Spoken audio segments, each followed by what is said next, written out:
It's the break of dawn.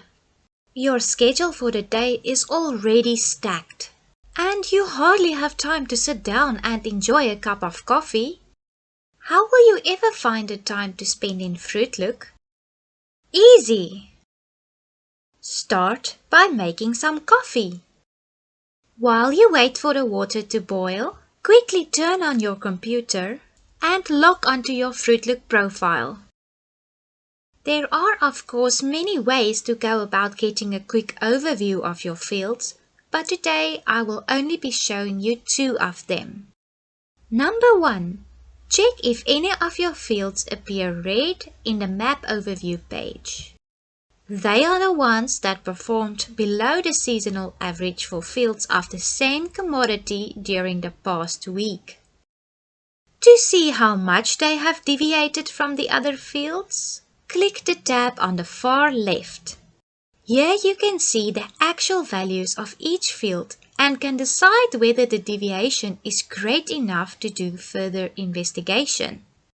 In this case, I know that block D1 and D2 are young orchards and therefore lower biomass production is expected. You can easily switch between the different parameters in the selection box, or you can view all of them at once in the list view. The same colors will appear as they do on the map overview page. Block B2 had a higher evapotranspiration deficit compared to the other fields, although the biomass production was still on par. Keep in mind that plant water stress can have a delayed reaction in biomass production. Let's see if we can learn more from block B2's spatial map. Select Options on the right, click View and go to Field View. A large variation exists within the field as the red areas had a deficit of 16 mm and the green areas only 8 mm for the week. You know that this field has a relatively uniform soil. Therefore, the variation must be due to an irrigation problem. Only now you will need to go to the field to investigate.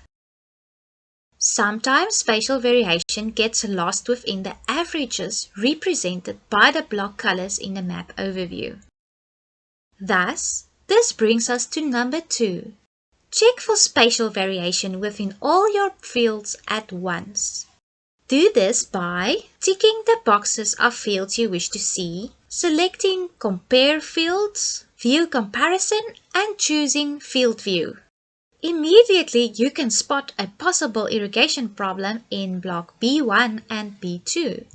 You can once again easily switch between the different parameters in the selection box. Want to have a closer look at block B1?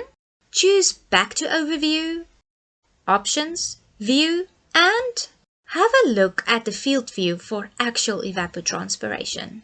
The right side of the field's actual evapotranspiration was approximately 15 mm, whilst the left side was around 22 mm. It looks like something is preventing the right side of the field from getting enough water. Perhaps there's a blockage, and therefore you should go to block B1 and investigate. Oh, do I hear the kettle? That was quick. I guess you do have time for a cup of coffee. And for FruitLook, of course. If you can log in on FruitLook once a week, the bird's eye view can help you to spot differences in your fields that are not always noticeable when walking through them.